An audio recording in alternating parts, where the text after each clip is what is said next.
So, natapos na po namin ang paglilinis ng kwarto. Natutuluyan ni Apple. So, ang natitira na lang ay mag-inspection. So, ganito po ang aming naranasan ni Mang Wino nung kami ay kadete pa sa academy. Tuwing Sabado po, may general cleaning at inspection. So, ang mag-inspection, mga senior namin, ang inspeksyonin nila ay mga singit-singit tulad nitong taas ng pintuan. Yan po. May dumi po.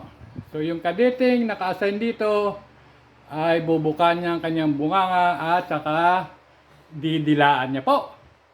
Ganyan po ang aming buhay noon ni Mang Wino sa academy. Ngayon, pag ikaw ay na-assign sa kubeta, punta ka rito. Huwag naka-assign ka sa punta sa kubeta.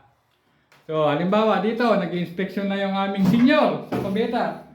May nakatayo na rito ang kadete. Tayo ka dyan. Yan. So, habang nakatayo yung naka-assign dyan, ay may hawak siya na baso at toothbrush. Ngayon, papakita niya sa kanyang opisyal na malinis yung toilet bowl. So, dadakot siya dito ng tubig sa kanyang baso, imumumog niya, tapos magtututbrush. Wala pong biruan yan po.